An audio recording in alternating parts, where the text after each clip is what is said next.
Hey there, do you like this glowing sword, dealing with extreme levels of lag, and also telling depressed Dredge to get back to work? Well, I have the perfect ascended weapon for you to farm. So, if you'd like to follow me, we'll get... Okay, so here we are, as Tattyface, my elementalist. And why are we playing as him? Well, because he's got level 500 weaponsmith. That's the first thing you're going to need, 500 in a weapon crafting discipline. And then you're going to want to head over to Thunderhead Peaks here. So here we are in the forge. It's pretty safe. Just remember, stay out the fire. Super high level tactic that, yeah? But you're finding the tar. The tar's... Oh no, it's not. It's lagging again. It's lagging again. So once you've narrowly made it out of the tar, you want to be counting your fun bucks, because you need at least 1,000 volatile magic and 10 laurels. And you want to come over to Kainon over here. You're going to want to get the Dragonsblood recipe book and use it for the appropriate weapon you're going to use it on. And then you're also going to want to get the recipe for the Steel Star inscription. We don't need that yet, but that's a surprise tool that'll help us later. Okay, so once you have your recipe, you want to go back to your relevant crafting station and bang everything in to make your Dragon's Blood weapon. It should all be pretty simple, except the branded masses, which is the relevant currency for the map. I might make a video on that later, but the more complicated one is the Exquisite Serpentine Jules, and I will show you how to do that now. So the first step to getting the Jules is through the meta events in Thunderhead Peaks. The first one is the Oil Flows, where you roleplay as the United States and also die very quickly. The second is Thunderhead Keep, where you fight Chonka and also die very quickly. However, with enough standing out the back and dealing little bits of damage, you should come out with these bad boys, the Deldramal Plate top half and bottom half. Or I mean, you can buy these off the trading post too, but you know, it's like 3 gold a piece. Okay then guys, I'll give you a guess what you do with these plates. If your answer was slap them both together, congratulations, you win a mouldy sack. So then what you want to do is bring that bad boy back to Thunderhead Peaks and go to the secret basement, which is just... Wait, what? Whatever. It's just this way, in this hole. And then when you get to the bottom, you give the plate to this dwarf.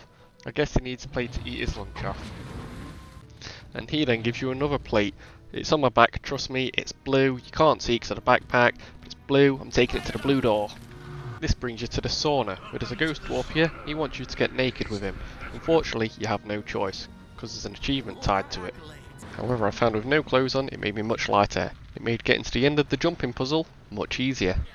This led me to the orange plate, which led me to a room with a ghost who was a thief. Don't listen to him though, he's got nothing nice to say.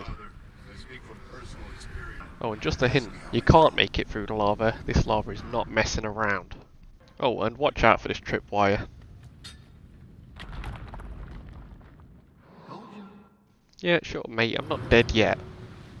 And then this led me to the yellow plate. Trust me, you gotta teleport twice, that's like one of the most important parts. You then come to this room, where you meet my spirit animal. Well, who tossed my sandwiches? This room is probably the most annoying. You gotta line these spinning sonic arrays up so they'll shoot the ice, you know, they bounce off walls and stuff, but shouldn't take too long hopefully. I'll also take the chance to mention that your rooms may be different to mine, but these 3 are probably the most complex ones. Anyway, you take the third and final plate up here to the treasure room, where there's 2 treasure chests. This is where you use that ability the dwarf gave you. Do it about here and you'll get the secret treasure chest. Whoa, would you look at that? 3 jewels. What a coincidence. And then once you've finished farming your branded masses and you have your serpentine jewels, bring them back to the weapon station. It's time to bop them all together. Bingo, bango, bongo, bish, bash, bosh. It's that easy. Except it isn't. So yeah, this weapon's cool, but it doesn't glow enough, and it's not ascended. You know, it just needs to be more heroic. So to make it more heroic, we come over to Forge Master Helena here. We have to buy these chasing tails of the relevant weapon, which only cost a big... Oh no. This is probably a good time to mention that you're going to need another further 50 branded masses and another 3 serpentine jewels after this step. So if you head over to your achievements tab and type in chasing tails, you should find the achievements you need to do to move on to the next step. There'll be 3 challenges, all relevant to the weapon in Thunderhead Peaks. So the first one for me is inflict 60 conditions with a sword in Thunderhead Peaks, then it's defeat 60 branded enemies whilst wielding a sword in Thunderhead Peaks, and then it's defeat 30 enemies with a sword in Thunderhead Peaks. But surely this one's redundant because I'm already defeating 60 branded enemies, but whatever. Fortunately for you, you need more branded masses and Serpentine Jules anyway, so you may as well take your new Dragonsblood weapon and take them straight over to the meta event. This'll get them done easy peasy. Just be careful if you're using your sky scale, by the way. The server is so unstable that sometimes when dismounting, your character will just slip and die. So once you're done with that, you want to grab a vision crystal, come over to the northern section of Thunderhead Keep, interact with the heroic font, and it will give you the option to throw the vision crystal in. In my case, this unlocked the achievement for following Carver the Carver, gave me the vision of Carver the Carver, and also gave me the recipe for the heroic Dragonsblood sword. Bear in mind you get this vision free, but any more you'll have to buy for a whopping 50 Gs from Forge Master Helena. Anyway, around this point, every time you go to sleep, you'll be mining branded masters in your dreams. That's how you know you're getting close. And now, you're finally ready to make your weapon. Hey, there's that steel star inscription I mentioned earlier.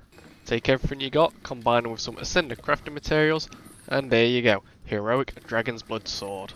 Whoa, look at that glow. Congratulations, you can now say goodbye to the land of always lag. Unless you haven't got sky scale yet.